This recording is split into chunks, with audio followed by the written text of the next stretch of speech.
Ве поздравувам во името на нашиот Господ и Спасител Исус Христос и ќе ја започнеме ова неделна утринска богослужба со песната број 85.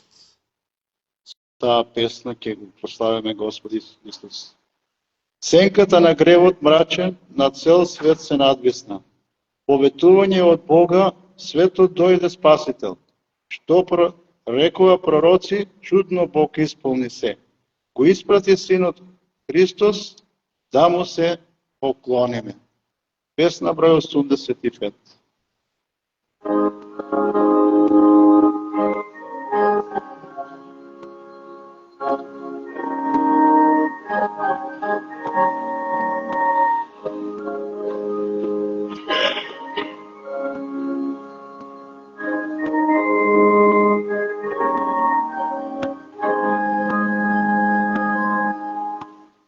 Сенката на гревот мрачен на цел свет надвисна.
Твој исправ, Ти Синот Христос, да му се поклониме.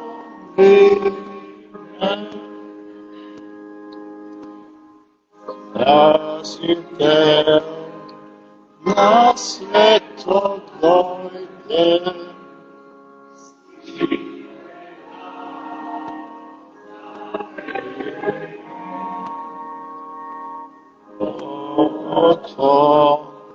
отворените срца, сака да го примиме.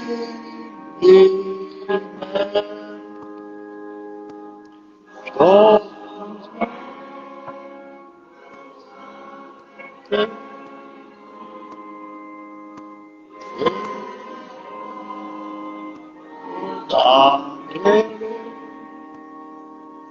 достоен за чести Исус, срце да сега.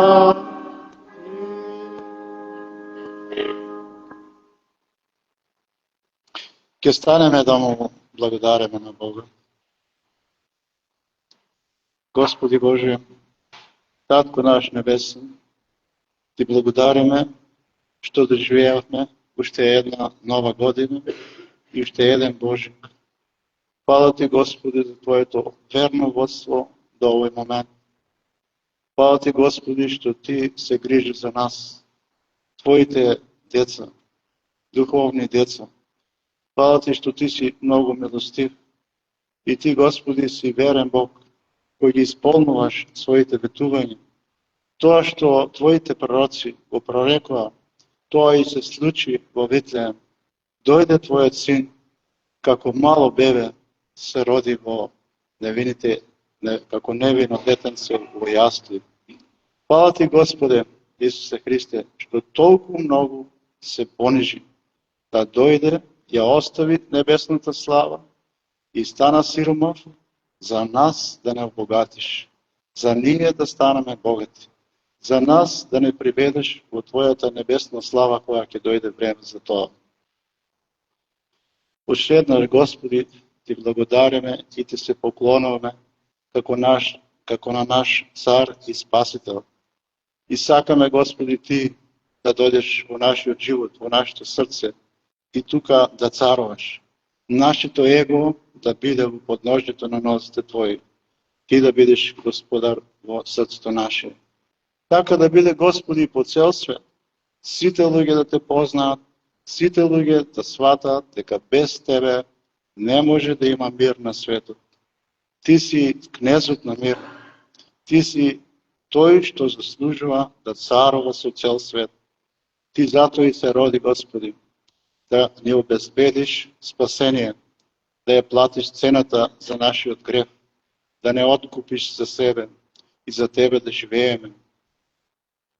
И, Господе, помогни Твоето Евангелие да се шири навсекаде по светот, како што си ветил дека Евангелието ќе се проповеде навсекаде по светот.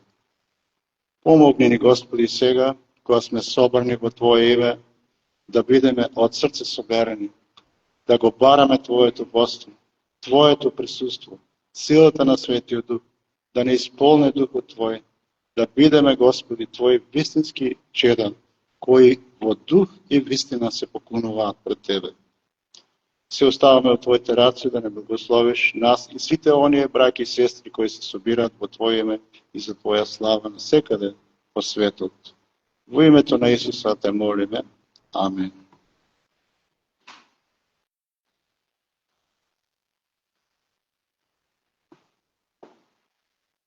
За оваа богослужба јас го избрав текстот од книгата на пророк Исаија, 9 глава, од 1 до 6 стих. Исаја, 9 глава, од 1 до 6 стих. Народот кој оди во темнина, ќе види голема светлина. Врз оние што живеат во земјата на смртната сенка, ќе болсне светлина. Ти ќе го умножиш народот, ќе ја зголемиш радоста негова. Тој ќе се весели пред тебе, како што се веселат за време на жетва, како што се радуват при делењето на плен. Зашто јаремот кој му тежеше и жезолот што го поразуваше и стапот на неговиот угнетувач, ти ќе ги скршиш, како во денот на Мидјан. Зашто секоја војничка обувка во време на војна и облека, извалкана од крв, ќе бидат предадени на изгорување за храна на огнот. Зашто дете ни се роди, син ни се даде, власта е на рамењата негови. И ќе го наречат чудесен советник, Бог силен, Отец вечен, кнез на мирот. Неговата власт и мирот безкрајен ќе растат врз престолот на Давид и во царството негово, за да го утврди тој и да го зацрсти преку суд и правда од сега па до века. Тоа ќе го направи ревноста на Господ Саваот. Толку од словото. Сега ќе испееме и втората песна, во слава на Бога. Песната број 80. 80. За нас се роди Спасител, Синот го даде Бог, за Него ќе се зборува, тој ќе е вечен цар. За Него ќе се зборува, тој ќе е вечен цар. Целата песна.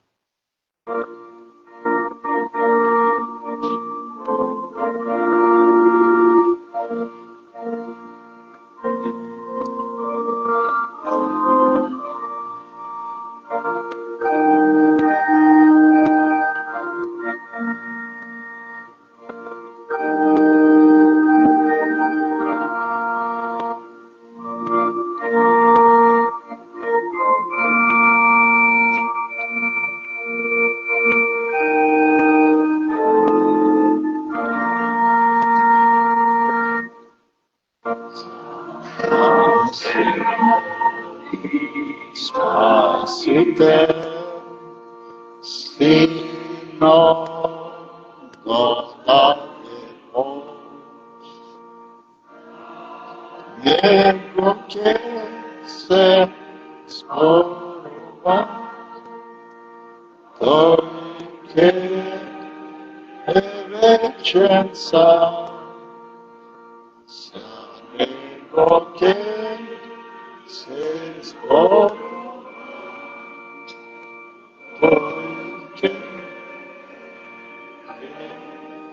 Че са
Добре дојде на царот прославен, навек тој ке владе, од сите прославен, навек тој ке владе, од сите прославен.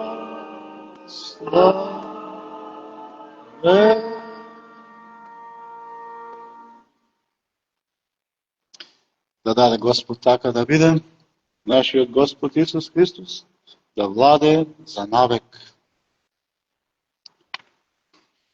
Драги браќи и сестри, сакам да ве поздравам со обичајниот поздрав за Божик. Христос се роди. Бидејќи сме се уште во тој празничен дух на Божик, одлучив да кажам нешто и јас во врска со тоа. Кога ќе дојде празникот Божик, има некакво раздвижување меѓу луѓето. Во луѓето од христијанскиот вероисповест се прават подготовки за дочек на тој празник. Домовите се припремаат за дочек на гости, се купуваат разни намирници за јадење, обичаено за тој празник. Децата се радуваат на зимскиот распуст и за пакетчињата кои што обичаено им ги дават. А дали некој се радува за тоа што Христос се роди? Божик е роден ден на Господ Исус Христос. Еве веќе 2026 роден ден го славиме. Дали некој се радува на тоа? Тоа е прашање до секој човек. Секој треба да си даде одговор за себе. Дали некој знае зошто дошол Господ Исус Христос? Прв пат како мало бебе? Што вели пророк Исаја за тој ден? Пророкот вели, зашто дете ни се роди, син ни се даде, власта е на рамењата негови, и ќе го наречат чудесен советник, Бог силен, Отец вечен, кнез на мирот. Неговата власт и мирот безкрајен ќе растат врз престолот на Давид и во царството негово, за да го утврди тој и да го зацврсти преку суд и правда од сега па до века. Тоа ќе го направи ревноста на Господа Саваот.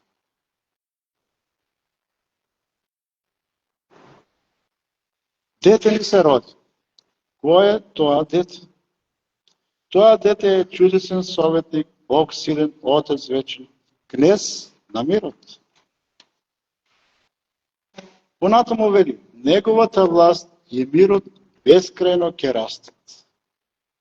Ќе има мир, тој ќе царува. Се родил цар што ќе царува. Каде ќе царува? Врз престолот на Давид и во царството негово. Каде бил престолот на Давид? Во Иерусалим, во Израел. Исус се родил за да биде цар во Израел и оттаму да управува со целиот свет. И кога ќе завладее тој, ќе има совршен мир. Да видиме во кој контекст се наоѓа овој текст, ова пророштво за раѓањето на едниот цар во Израел. Во претходниот текст читаме Исаја 9:1. Народот кој оди во темнина, ќе види голема светлина. Врз оние што живеат во земјата на смртната сенка, ќе болсне светлина. Ова пророштво се исполнило во време на голема темнина, голема духовна темнина. Божиот народ кој бил изведен од египетското робство, му свртел грб на својот Бог. Почнал да греши и да се клања на идоли. Бог го поменувал постојано да не греши, но тие биле непослушни и затоа следувало пропаст. Бог го свртел лицето од нив, но наместо да ги истреби сите како што заслужувале, Бог го испратил Месијата, избавителот. Бог не го пратил Месијата како награда за добрите дела, туку како израз на својата милост. Месијата дошол за да ги спаси. Израелците биле лоши и заслужувале казна. И наместо казна, Бог им праќа спасител. Бог одлучил, Бог избрал да им прости, да им прати спасител по милост. Каква била состојбата на Израел во тоа време? Што вели пророкот Исаја во 1 глава од 2 до 8? Еве што вели. Чујте небеса и слушајте земјо, зашто Господ вели, јас воспитав и подигнав синови, а тие се побунија против мене. Волот го познава стопанот свој, и магарето и јасните на господарот свој, а Израел не ме познава, мојот народ не разбира. Ах, народе грешен, народ претрупан со беззаконија, племе на злодејци и синови погубни. Го оставивте Господа, го презревте светецот Израелев, грб му свртивте. Каде уште да ве бијат, вас кои се уште противставувате? Целата глава ви е во рани и целото срце ви е изнемождено. Од главата до петите нема во тој народ здраво место.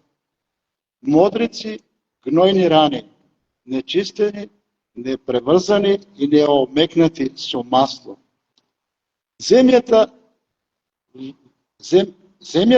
ви е опустошена, градовите ви се изгорени со оган, нивите ваши пред ваши очи тугинци ги јадат.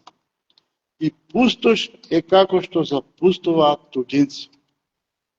Остана ќерката Сионова како колиба во лозија, како колиба во градина, како обсаден град. Гледаме каква била политичката, економската состојба и религиозната состојба на Израел во тоа време. Потоа на крајот, што вели Господ?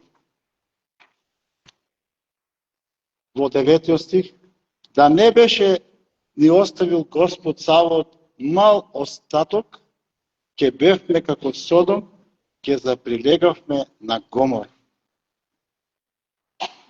Кој го оставил тој народ?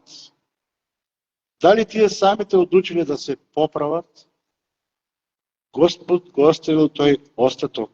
И тоа не по заслуга, не по нивните добри дела, туку по милост. Да не било така, денеска Израел немаше да постои. Никој немаше да знае за тој народ. Но Израел постои до ден денес, затоа што Бог се смилувал над нив. Еве што кажал Бог за Израел преку пророк Малахија. Ве засакав, вели Господ, а вие рековте, во што си покажал љубов кон нас. Зар Исав не е брат на Јаков, вели Господ, но сепак Јаков го засакав или го возлюбив, ако вели друг превод. А Исав го замрзив и ги предадов планините негови, за да се запустат и пределите негови на чакалите пустински. Ако Едом рече, ние сме разорени, но ќе се подигнеме сами, Господ Саваот вели, тие ќе се подигнат, но јас пак ќе ги разурнам. И така ќе ги наречат грешна земја и народ на кој се разгневи Господ за секогаш. Без засакав, вели Господ. Зошто? Затоа што заслужиле? Не, затоа што сакал да биде милостив кон нив. Сите народи заслужиле казна и Бог има право да ги казна. Но ете, на некој одлучил да ги помилува. И тоа е тој остаток, помилуван од Господа. Да не би се смилувал Бог на еден остаток од Израел, денеска никој немаше да знае за нив. Сите луѓе заслужуваат да ги казни Бог, и израелците, и сите други народи. Но ете, Бог го засака светот. Читаме во Јована 3:16, зашто Бог толку го возлюби светот, што го даде својот единороден син, да секој што верува во него, да не погине, но да има живот вечен. Тоа е милост Божја, незаслужена по негов избор. Исаја вели, народот кој оди во темнина, ќе види голема светлина. Врз оние што живеат во земјата на смртната сенка, ќе болсне светлина. Ти ќе го умножиш народот, ќе ја зголемиш радоста негова, тој ќе се весели пред тебе, како што се веселат за време на жетва, како што се радуваат при делење на плен. Месијата носи голема радост на оние што го чекаат. Зошто јаремот кој му тежеше и жезлот што го поразуваше и стапот на неговиот угнетуваш, ти ќе ги скршиш како во денот на Мидјан, зашто секоја војничка обувка во време на војна и облека извалкана од крв ќе бидат предадени на изгорување за храна на огнот. Зошто толку голема радост? Одговорот е во наредниот стих. Зашто дете не се даде, син ни се роди, власта е на раменјата негови и ќе го наречат чудесен советник, Бог силен, Отец вечен, днес на мирот. Неговата власт и мирот безкраен ќе растат врз престолот на Давид и во царството негово. Тоа е вистинската причина поради која треба да се радуваме. А луѓето што не го познаваат Бога, на што се радуваат? На јадење и на пиење, на празниците во кои нема да работат, па ќе имаат доволно време да уживаат во телесни работи, во пијанчење, во пријадување и така натаму. Словото вели, кога ќе дојде Месијата, ќе острани темнината, тагата, маката, угнетувањето, јаремот, војните, стравот. Сето тоа ќе биде минат. Месијата е пратен првенствено на Израел, со цел да ги ослободи од гревот и од последиците на гревот. А тоа се темнината, тагата, угнетувањето, стравот и така натаму. А што ќе им донесе? Светлина, слобода и мир, траен мир, вечен мир и радост голема. Прекрасни работи им ветува Бог на оние што не заслужуваат такво нешто. Радост како за време на жетва и при делење на плен. Порано, кога луѓето живееле од земјоделие, нивната екзистенција зависела од резултатот на жетвата. Ако има добра жетва, значи ќе има леп, ќе има живот. Ако не, ќе биде тешко. Ако нема што да се јаде. Голема жетва носела голема радост. А исто така ќе се радуват и како при делење на плен. Израелците имале прилика да собираат плен неколку пати, кога Господ им помогнал да ги победат нивните непријатели. После тоа тие го собирале пленот, храната, стоката, златото, среброто и така натаму. И тогаш се радувале многу. Има такви примери во Стариот Завет. Кога Христос ќе дојде втор пат, како ќе биде? Ќе биде огромна радост за оние кои го чекат. Исус дошол да го спаси Израел и да го обнови нивното царство. Израел постојано има своји непријатели. Уште во времето на Мојсей, кога патувале кон ветената земја, се подигнале народи против нив. И денеска има непријатели. Постојано некој се буни против нив. Библијата вели дека еден ден цел свет ќе се дигне против Израел. Зашто многу луѓе, зашто го мразат Израел? Едноставно, го мразат затоа што го мразат Бог. А Израел е Божи изберен народ.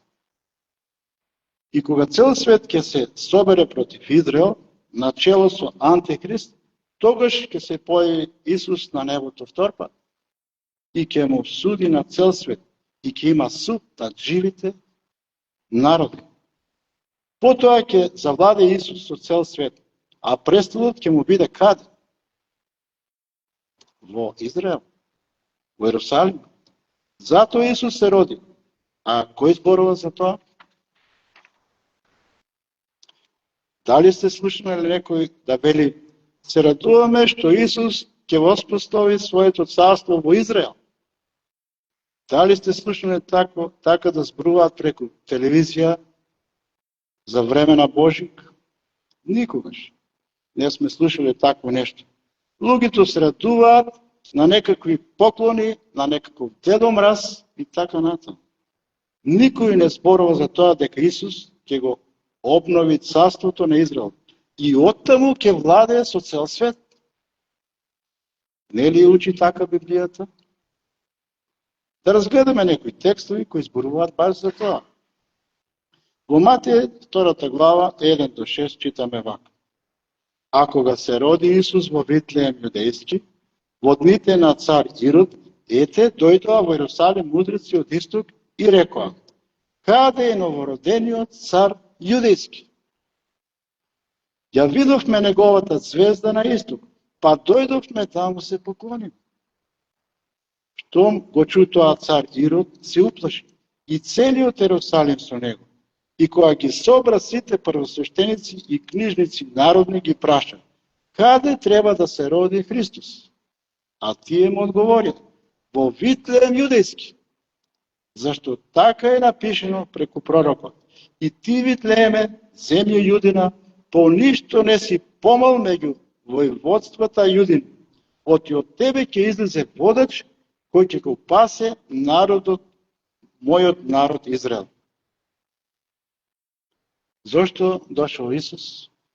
За да биде новороден цар јудејски, да го обнови царството на Израел, да биде нивен водач и да го пасе Израел.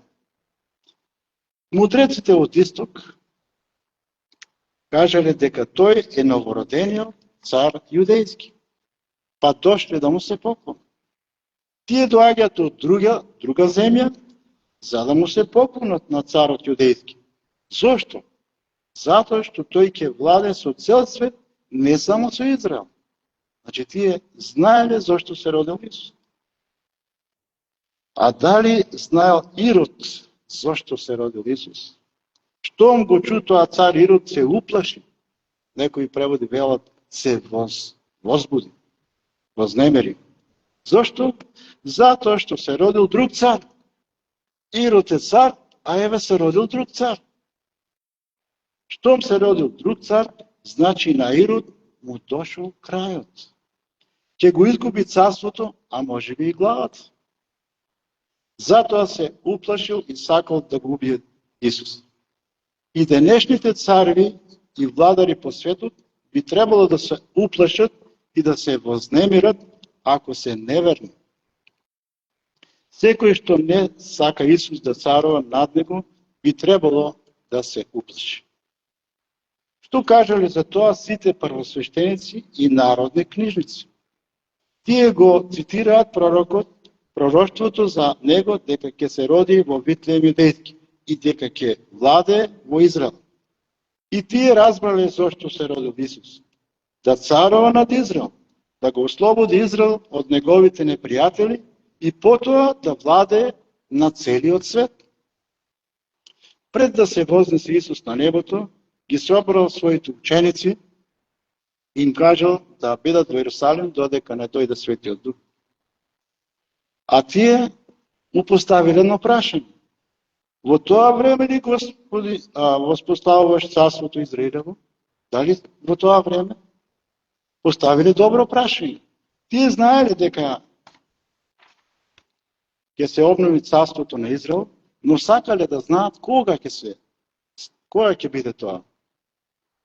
Што кажа свештеникот Захарија, таткото на пророк на Јован Крстител? Читаме во Лука 1:67 до 75.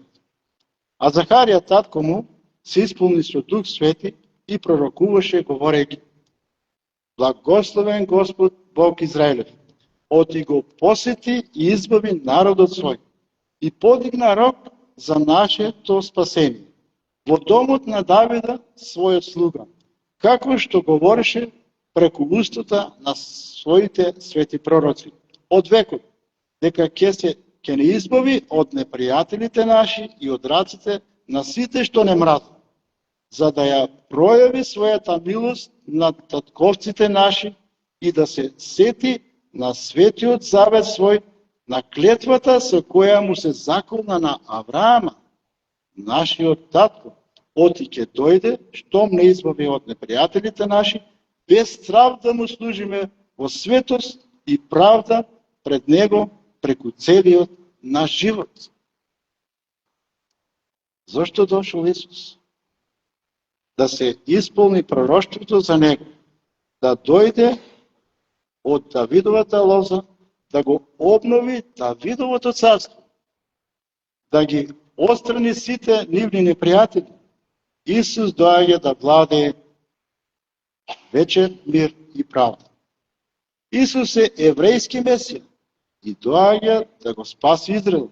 Исус е израилец, Марија е израилка, апостолите се израелци, пророците се израелци.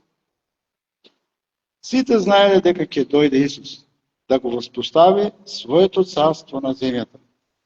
Но не знаеле кој ќе биде тоа. Исус доаѓа да го спаси Израел и целиот свет. Никој освен него не може да го спаси целиот свет. Ни Америка, ни Русија, ни Европа не можат да го спасат целиот свет. Кој е главниот град на светот? Вашингтон, Москва, Брисел, Рим, Пекинг? Кој? Ерусалим е главниот град на светот. Тој е центарот на светот. Од таму ќе владее Христос. Библијата зборува за првото и за второто Христово доаѓање. Првото е на Божик, кога се родил како бебе, како човек од лозата Авраамова и Давидова. Тоа е ветено од Бога, за да има право на престолот Давидов, да го обнови, да го подигне, но и да може да стане жртвено јагне, кој ќе ги земе гревовите на светот врз себе. На тој начин што ќе пострада и ќе ја пролие својата света крв за очистување на гревовите на сите луѓе на светот. Без неговата света крв немаше да биде опростен и очистен ниту еден грев на луѓето. Да не дојдеше во човечко тело при првото доаѓање, при неговото второ доаѓање, во неговото царство не би можело да влезе никој освен ангелите. Ни евреите, ни било кој друг народ. Зошто? Затоа што ниеден грешен човек не може да влезе во неговото царство. Прво доаѓа да го реши проблемот со гревот, а втор пат ќе дојде да го реши секој грев и проблем. Вака вели пророк Исаја: а тој беше изнаран за нашите гревови и мачен заради нашите беззаконија. Казната за нашиот мир падна врз него, а преку неговите рани ние се излекувавме. Исаја 53:5. Зошто страдал Исус? За нас и на место нас. За нашите гревови, за наше излекување, за нашиот мир, за наше оправдање. Бог е праведен и сите ние заслужуваме да бидеме казнети. И ако Бог не се смилуваше на нас, сите ќе погиневме. Никој не ќе можеше да влезе во неговото царство. Бог е милостив, но и праведен. Неговата милост сака да не спаси, но неговата правда бара казна за гревот. Мора да бидат задоволени и двете Божји особини. Како го решил Бог тоа? Казната за нашите гревови падна врз него, вели пророк Исаја. Наместо врз нас, Божјиот гнев се истори врз неговиот невин син. Тој го зеде нашето место и ја задоволи Божјата правда. Сега ние сме слободни од вината за нашите гревови. Тоа е Евангелие, тоа е радосната вест, што треба да ја слушне целиот свет. Тоа треба да го знае секој, кој сака да биде спасен.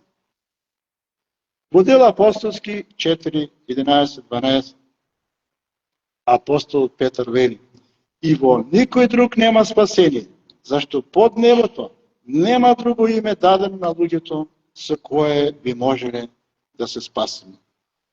Господ Исус Христос е ветениот Месија и Спасител, кој дојде да ги спаси луѓето и кој пак ќе дојде да го воспостави своето царство.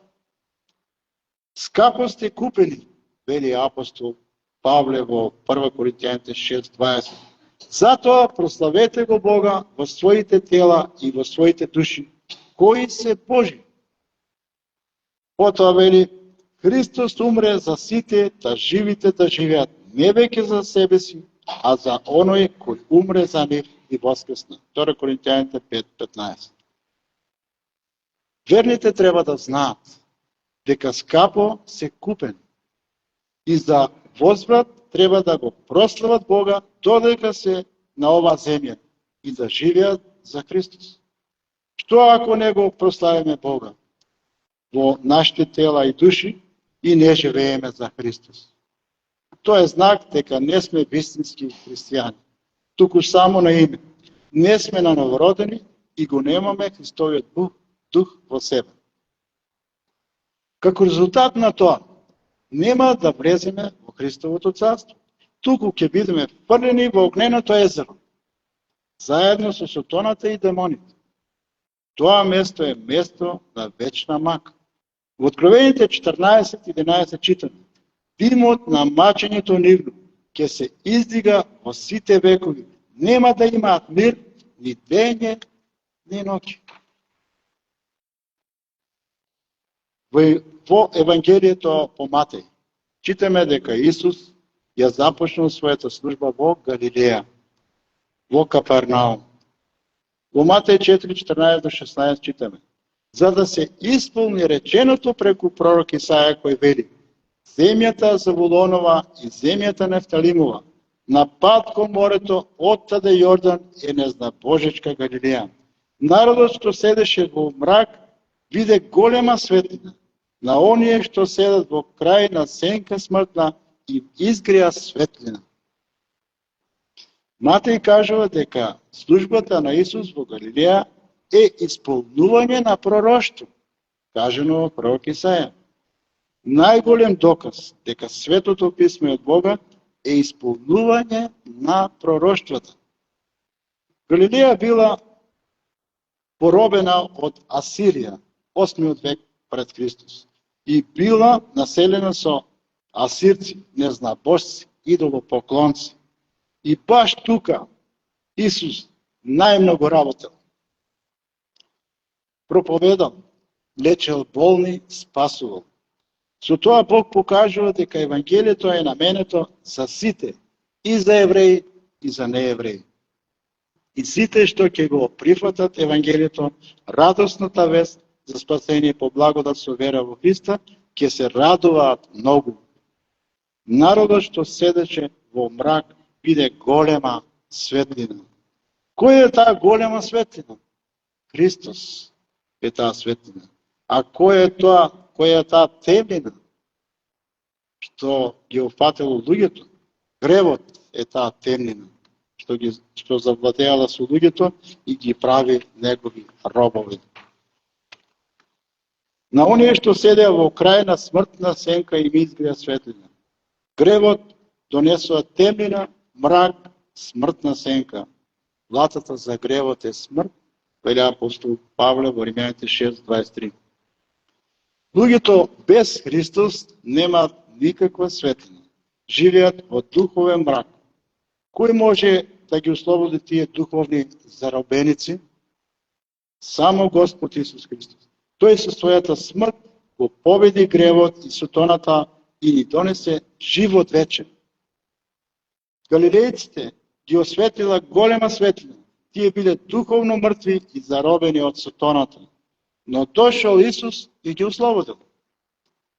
Но тоа пророштво не се однесува само за Галилеја, туку за сите луѓе на целиот свет. Сите луѓе се раѓаат како духовни мртовци. Живеат во мрак и врзани се во синџирите на гревот. И не можат сами да се ослободат. Им треба спасител. На нив им треба светлина. Треба да ги осветли силна светлина. Господ Исус Христос дошол во Галилеја,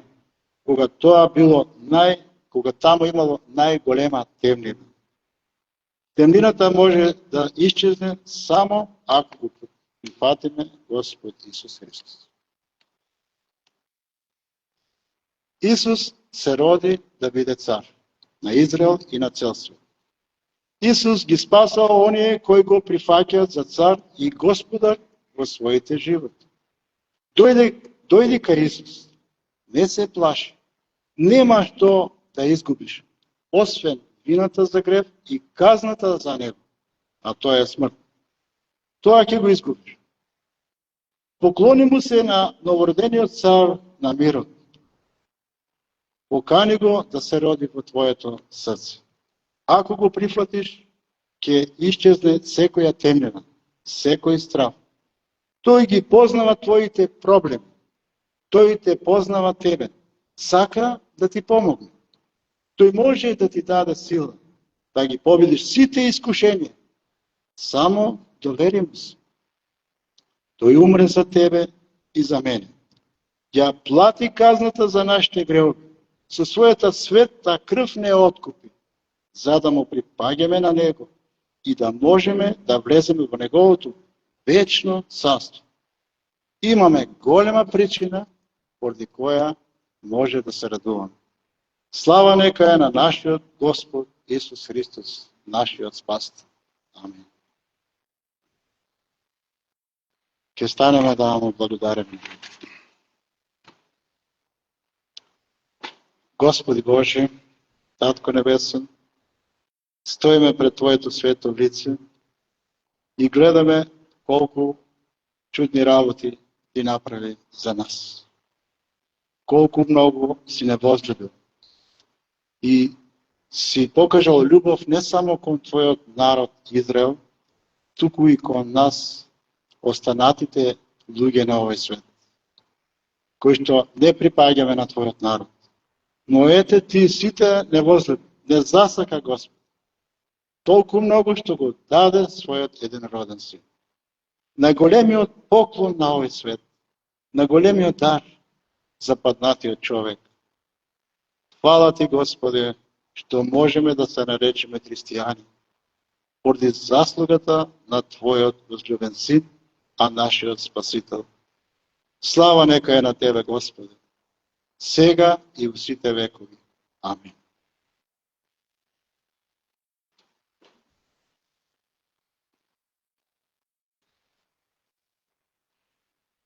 Последната песна, предвидена за ова служба, е песната број 84. Радост на цел свет, слушајте. Се роди Спасител.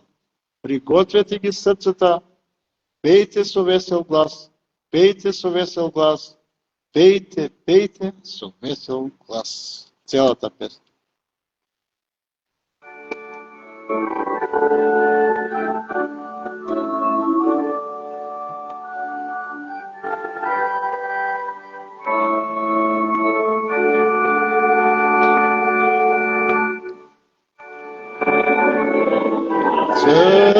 Све слушајте, се роди Спасител,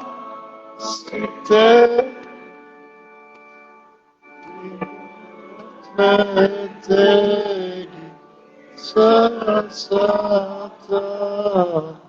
пејте со весел глас, пејте со весел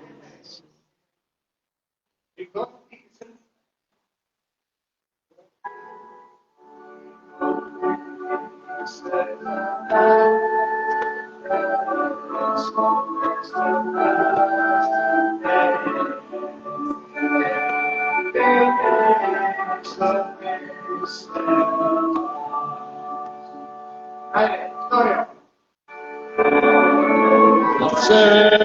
Све слушајте, се роди Спасител,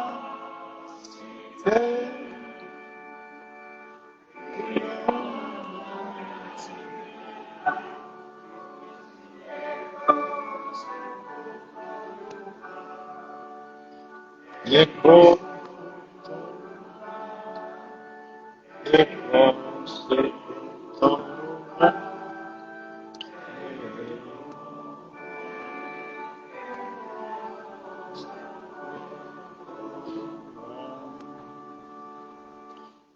Мрачните си притрепера и смртната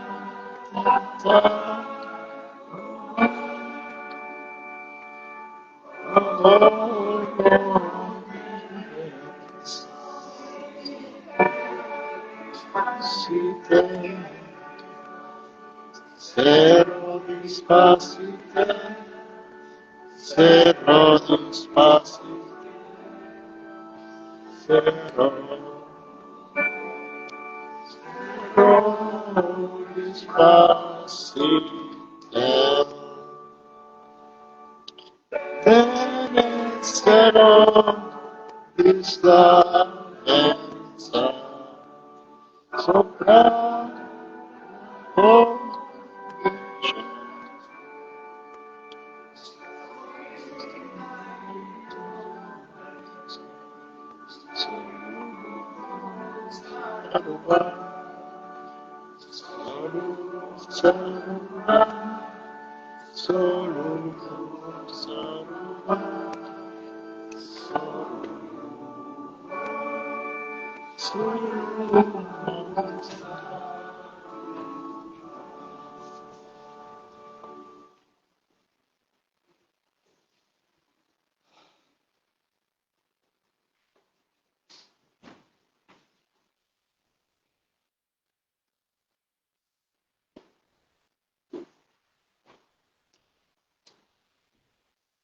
Сега се децата на ред да окажат своето стиче.